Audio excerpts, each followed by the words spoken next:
করি তাহলে আমরা ফুল পাস মার্কস নিতে পারবো ইনশাল্লাহ। টেকনিকগুলো আমরা একটু অ্যাপ্লাই করি দেখি।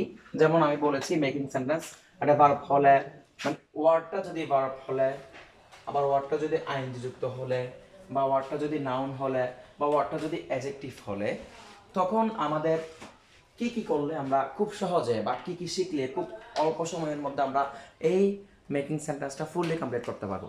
দেখি আমরা। যেমন ভার্ব হলে, ভার্ব হলে আমি 6টা দিয়েছি, 6টার থেকে যে কোনো একটা ফলো করলে আমাদের ফুল মার্কস পাওয়া যাবে। যেমন দেখো, we should, let us, it's time to, it takes time to, I want you to, I would like to. এখান থেকে তুমি যেটা মন চায় সেটা দাও। এরপরে গিয়ে হচ্ছে এই যে গ্যাপ যেটা দিয়েছি, গ্যাপের মধ্যে তুমি ভার্বটা বসাই দিবা। যেমন দেখো, আমি এখানে উপরে কতগুলো দিয়েছি, এই ওয়ার্ড দিয়েছি, যে এগুলো সবগুলো ভার্ব। যেমন টেক নেওয়া, গো যাওয়া, জাম্প লাভ দেওয়া, লোক দেখা, লিভ বাস করা, ওয়াচ দেখা, ফিনিশ শেষ করা, চেঞ্জ পরিবর্তন হওয়া, সবগুলাই ভার্ব। এখন যে ভার্বগুলো যদি আসে তখন গিয়ে হচ্ছে আমরা এখান থেকে যে কোনো একটা দিয়ে করতে পারবো। যেমন আমি মনে করো দিচ্ছি jump, we should jump, let's jump, it is time to jump, it takes time to jump, I want you to jump, I would like to jump. সবগুলাই আসতেছে, সবগুলাই দিয়ে হচ্ছে বেসিক্যালি। এরপর দেখো তুমি মনে করো ফিনিশ, উই শুড ফিনিশ, আর কিচ্ছু দিব না। আমাদের মোট কথা হচ্ছে বাক্য শব্দটা দিয়ে বাক্য বানিয়ে আমাদের করতে হবে, অর্থ আনতে হবে, যে অর্থ আসতেছে। যেমন দেখো তুমি, আমি বলছি ফিনিশ, উই শুড ফিনিশ, আমাদের শেষ করা উচিত। লেটস ফিনিশ, চলো আমরা শেষ করি। ইট ইজ টাইম টু ফিনিশ, এটি শেষ করার সময়। ইট টেক্স টাইম টু ফিনিশ, শেষ করতে সময় লাগে।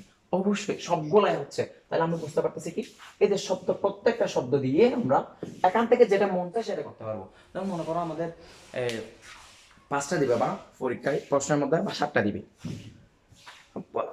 তুমি দেখবা প্রায় 2 থেকে 3টা পেয়ে যাবা, যে এই ভার্ব থেকে 2 থেকে 3টা পেয়ে যাবা। তো তুমি 2 থেকে 3টা সবগুলো থেকে তুমি একটাকে দিয়ে করবা বা একটাকে দিয়ে করবা না, তখন স্যাররা বুঝে যাবে যে তুমি ছোড়াছুড়ি টেকনিক ফলো করছো। তাহলে তাহলে কি করতে হবে এখন? তাহলে আমাদের এই যে 6টা থেকে আমরা 6টা সবগুলো রাখবো, মাথায় রাখবো। কি করব? এই সবগুলো মাথায় রেখে মনে করো আমার 3টা আসছে বা 2টা আসছে, তখন আমরা কি করব? এই যে তিন তিন মানে তিনটা অ্যাপ্লাই করব। তখন স্যার আমাকে নাম্বার, ওই ইজিলি নাম্বার দিতে পারতো, অবশ্যই নাম্বার দিবে। কারণ আমার অর্থ আসছে, আমার আমার লয়াল ঠিক আছে, আমার নিয়ম ঠিক আছে, সবকিছু ঠিক আছে, ইজিলি নাম্বার পাবো। এখন বুঝতে পারছি? তাহলে ভার্ব দিয়ে আমরা এভাবেই শেষ করতে পারবো। এরপর আসেন আইএনজি যুক্ত শব্দ দিয়ে। শব্দ যেটা দিবে, এখানে যদি একটা আইএনজি যুক্ত শব্দ দেয়, আইএনজি যুক্ত শব্দ তেমন দেয় না, খুব কম দেয়। যদিও দেয় একটাই দিবে, তাহলে দিলে কি হবে? তুমি এখান থেকে যে কোনো একটা দিয়ে এই মানে ওয়ার্ডটা বসাই দিলে হয়ে যাবে। যেমন দেখো, মনে করো I am swimming, I am taking, I am writing, I am watching, হচ্ছে তো। যেমন এরপর দেখো, they are swimming, they are taking, they are writing, they are watching, হচ্ছে। তারপর হচ্ছে he was swimming, he was taking, he was writing, he was watching, হচ্ছে তো। তারপর দেখো আবার stop swimming, stop taking, stop writing, stop watching, হচ্ছে। আমি এখান থেকে যে কোনো একটা নিয়ম ফলো করতেছি। তাহলে 2টা দিলে কবে? 2টা দিন আমরা এখান থেকে প্রথমে একটা লিখলে একটা লিখবো, বা এটা লিখলে বা এটা লিখবো, বা এটা লিখলে এটা লিখবো। বুঝতে পারছি? ওকে, এবার আসি নাউন হলে। এখন যদি নাউন হয়, মনে করো ওয়ার্ড দিছে, ওয়ার্ড যেটা দিছে, ওয়ার্ডটা যদি নাউন হয়, ওয়ার্ডটা যদি কি হয়? নাউন হয়, তাহলে আমরা কি করবো কি? এই 2টা নিয়ম, আরো নিয়ম থাকতে পারে, কোনো সমস্যা নেই, অ্যাপ্লাই করতে পারো। আমি এখন যে 2টা সহজ হতে পারে বলে মনে করছি, এই 2টা আমি দিয়েছি। আরো তার নিয়ম থাকতে পারে। দেখো দেখো, do you see, do you see, do you see the garden, do you see the fort, do you see the zoo, do you see the city. প্রশ্নবোধক চিহ্ন কিন্তু দিতে হবে, কারণ এখানে প্রশ্নবোধক চিহ্ন দেওয়ার মতো করেই এই স্ট্রাকচারটা বানানো হয়েছে। তাহলে বলবো আই লাইক হয় I like the garden, I like the food, I like zoo, I like city, হচ্ছে তো, কোনো সমস্যা নেই। বুঝতে পারছি? যদি নাউন হয় তাহলে আমি এই 2টা আমি ফলো করতে পারতেছি। নাউন আসলে একটা অথবা 2টাই আসবে, আমার 5টা, বেশিরভাগ থাকবে তোমার দেখবা, বাট বেশিরভাগই বাদ থাকবে, এজন্য বার বেশি করে দিয়েছি। তাহলে এখন নাউনের আমি এই 2টা নিয়ম ফলো করব। তারপর এসে হচ্ছে অ্যাডজেক্টিভ। তাহলে অ্যাডজেক্টিভ দিয়ে যদি আসে, আমি 3, 4, 5টা দিয়েছি, কারণ অ্যাডজেক্টিভ অনেক বেশি আসে।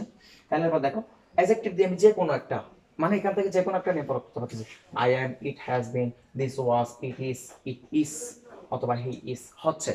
যেমন এখানে আমরা এই এই এটা এটা এটা এটা এই চারটা নিয়ম আমি আবার আইএনজিতেও ফলো করতে পারবো, কারণ এগুলোর পরেও আইএনজি যুক্ত শব্দ বসতে পারে। তাহলে আমি এগুলো অ্যাডজেক্টিভে আনছি, অ্যাডজেক্টিভে এগুলো আসে। যেমন দেখো I am sad, I am strong, I am small, I am polite, I am famous হচ্ছে তো। তাহলে it has been sad, it has been strong, it has been famous, it has been small হচ্ছে। তারপর দেখো it was, this was polite, this was famous, this was small হচ্ছে। তারপর হচ্ছে he is famous, he is polite, he is strong হচ্ছে। Adjective দিয়ে আমাদের সামনে যে আমরা যে কোনো একটা বলতে পারতেছি। তারপর হচ্ছে it is strong, it is polite, it is small, it is famous হচ্ছে। তাহলে আমি এই যে এগুলা দিয়ে আমি যদি আমার ওয়ার্ড যেটা দিবে ওয়ার্ডটা আমি দেখবো আসলে এটা কি ওয়ার্ডটা কি ভার্ব নাকি ওয়ার্ডটা আইএনজি নাকি ওয়ার্ডটা নাউন হচ্ছে নাকি ওয়ার্ডটা অ্যাডজেক্টিভ হচ্ছে, এইগুলোর থেকে বেশি আসে। এই ওয়ার্ডগুলোর থেকে আমাদের প্রায় সময়ই বেশি আসে, একদম ম্যাক্সিমাম সময় দেখবা এগুলো ওয়ার্ডগুলো পাবা। তো তুমি মনে করো 7টা আসছে, 7টা থেকে তুমি দেখবা, বা 8টা আসছে, 7টা থেকে তুমি দেখবা প্রায় 6টা বা 7টা চলে আসছে, সবগুলো চলে আসছে। তাহলে আমি এই যে 7টা নিয়ম এগুলো যদি ফলো করে রাখতে পারি, আমার নিজের ভিতরে আয়ত্ত রাখতে পারি, তাহলে দেখবে তুমি 5-এ 5 পাবে ইনশাল্লাহ। এবং এই ক্লাসটা, এই মেকিং সেন্টেন্সটা সবচেয়ে বেশি এখন কাজে আসবে হচ্ছে যারা যে ক্লাস 5-এর স্টুডেন্টগুলো বৃত্তি পরীক্ষা দিচ্ছে, সরকারি বৃত্তি পরীক্ষা দিচ্ছে, তাদের জন্য খুবই গুরুত্বপূর্ণ হবে, খুবই গুরুত্বপূর্ণ হবে। এবং যাদের শুভাকাঙ্ক্ষীরা পরীক্ষা দিচ্ছে ক্লাস 5-এর, তাদের সুবিধার্থে এই ক্লাসটা তাদেরকে আপনারা দেখাতে পারেন বা তাদেরকে শেয়ার করতে পারেন। এখন আমি এতটুকু রাখলাম। ওকে, বেস্ট অফ লাক। আবার নেক্সট ক্লাসে দেখা হচ্ছে ইনশাল্লাহ। সালাম আলাইকুম রহমতুল্লাহ।